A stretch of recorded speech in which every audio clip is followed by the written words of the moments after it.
खबर चालीसा में आपका स्वागत है। हमारे साथ में है श्री राम पुकार सिंह। कांग्रेस की राजनीति में एक बड़ा नाम है। बहुत साल से 10 बार विधानसभा के चुनाव लड़े हैं और 8 बार विजय हुए हैं। इस बार जिस तरह की आप सबको मालूम है कि भारतीय जनता पार्टी के गढ़ जो थे, बहुत बार जसपुर जैसा जिला भी जो है, जो गढ़ माना जाता था, उसमें भी भारतीय जनता पार्टी बहुत बुरी तरीके से परास्त हुई है। राम पुकार सिंह जी एक छत्तीसगढ़ की राजनीति में या कांग्रेस की राजनीति में कहा जाए तो बहुत ही एक सज्जन पुरुष के रूप में जाने जाते हैं, याद किए जाते हैं। पिछला कार्यकाल हमने उनका जनसंपर्क मंत्री रहते हुए देखा है। बहुत ही सुदृढ़ अनुभव भी है आपको, और एक ऐसे राजनेता है, जननेता है जो जनता से जुड़े हुए हैं। जनता के बीच में अलग तरह की एक साफ सुथरी छवि और एक सज्जन व्यक्ति अगर कहा जाए, निश्चित रूप से अगर राजनीति में जिस तरीके से होती है उठा पटक और बहुत सारे दांव पेच की बात की जाए तो दांव पेच से भी राम पुकार सिंह जी बहुत दूर रहते हैं। आम लोगों से एक असामान्य व्यक्ति के रूप में उनकी मुलाकात होती है। बहुत ही सरल और सहज है। आप अपनी जीत को कैसे ले रहे हैं इस बार आप आए हैं, 8वीं बार आपकी विजय हुई है, तो क्या लगता है आपको? जैसा कि आपने कहा कि मेरे बारे में बहुत ज़्यादा आपने मेरे व्यक्तित्व पर बहुत गंभीर महत्वपूर्ण बातें रखते हुए आपने अपनी बात कही है। इस जीत को मैं बहुत ही गंभीरता से लेते हुए मैं इतना कहना चाहूँगा कि क्षेत्र की जनता इस बार कांग्रेस के पक्ष में अपना मन बना लिया था कि हम 15 वर्षों से भारतीय जनता पार्टी की सरकार को परिवर्तित करना जरूरी हो गया है, और वही कारण है कि इस बार जो है भारतीय जनता पार्टी को इस चुनाव में काफ़ी मुक्की खानी पड़ी है। मैं इस बात को मानता हूं कि हमारे आदरणीय राहुल गांधी जी ने समय समय पर हमारी पार्टी संगठन को मजबूत करने के लिए उन्होंने जो टिप दी, उन्होंने कहा कि बूथ स्तर पर हम कमेटी बनाएं, उसके बाद सेक्टर स्तर पर उसको लाएं और जोन स्तर पर हम कमेटी को अपनी कमेटी के माध्यम से लोगों को संगठन को मजबूत करें। तो इससे हम लोगों को उपलब्ध हुई। वास्तव में हम जोन, सेक्टर और बूथ स्तर पर जो कमेटियाँ बनाकर हम लोगों ने समय समय पर उनको गाइडलाइन दिया, उनको संगठन के हित के लिए बात किया, उसका ही परिणाम है कि आज हम भारी मतों से हम छत्तीसगढ़ में कांग्रेस की विजय हासिल करने में सफल हो सके हैं। तो इसका श्रेय मैं हमारी संगठन के समय समय पर आदेश निर्देश, उसके अनुरूप हमको काम करने का जो मन बना और हमारे क्षेत्र के मतदाताओं ने इस बात को स्वीकार किया, और उनके ही आशीर्वाद से इसका श्रेय अपने क्षेत्र की जनता, हमारे पार्टी के कार्यकर्ता और हमारे उच्च स्तर के मार्गदर्शन संगठन के हित में जो उन्होंने निर्देशित किया, जिसका परिपालन हम लोग सही ढंग से किया, जिसका ही परिणाम है कि आज हम कांग्रेस की जीत हासिल कर सके हैं।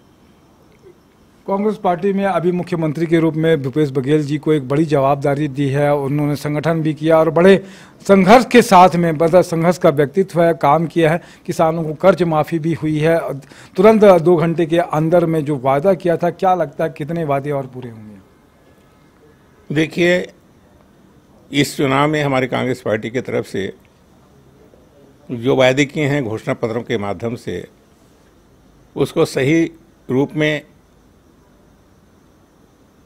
लाने के लिए हमारी पार्टी कटिबद्ध है, संकल्पित है, और जितना वायदे कांग्रेस ने किया हो सभी को पूरा करने का हर संभव प्रयास किया जाएगा।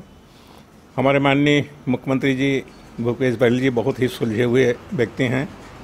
उन्होंने संगठन को, प्रशासन को भी बहुत नज़दीक से देखा है।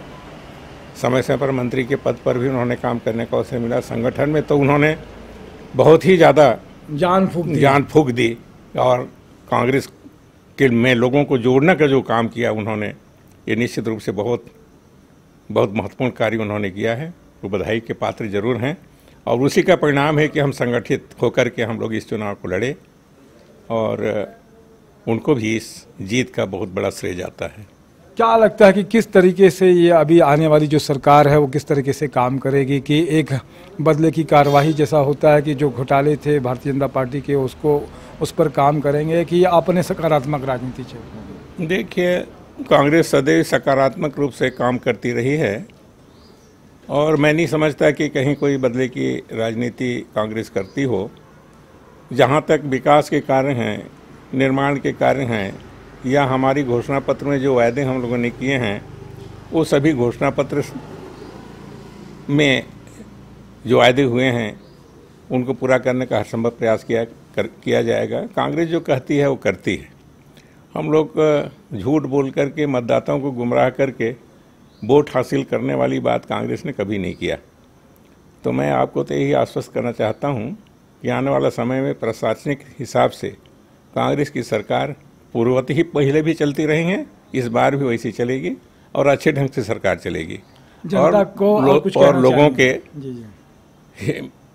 लोगों के लिए वो हितकर होगी और हम जनता की भावनाओं से खरे उतरेंगे। क्या कहना चाहेंगे जनता से? और जनता से मैं यही कहना चाहूँगा कि पिछले 15 वर्षों से भारतीय जनता पार्टी के कार्यों से जो बौखलाई हुई थी और जहाँ ये अपना हर तरह के नारा देते रहे हैं और उन नारों पर भी खरे नहीं उतरे, इससे लोगों का विश्वास इस सरकार के प्रति रूठ चुका था।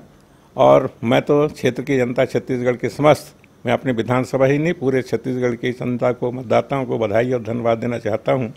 हमारे पार्टी के समस्त कार्यकर्ता पदाधिकारियों को जिन्होंने सक्रियता के साथ, पार्टी की मजबूती के साथ इस चुनाव में अपना समय निकाला दिया और कांग्रेस की नीतियों तक जन तक पहुँचाने का जो प्रयास किया, जिसका ही प्रतिफल है कि हम आज छत्तीसगढ़ में कांग्रेस की सरकार बना पाने में सफल हुए हैं। मैं समस्त लोगों को अपनी ओर से यही निवेदन करना चाहता हूं कि संगठन की जो जिस प्रकार की शुरुआत हम लोगों ने किया है, आने वाले लोकसभा तक हम अपनी इस कार्रवाई को निरंतर आगे जारी रखें, ताकि आने वाले एक चुनाव, अगला जो चुनाव होगा, हाँ, जिसमें भी इसी प्रकार की सफलता हम सबको मिल सके।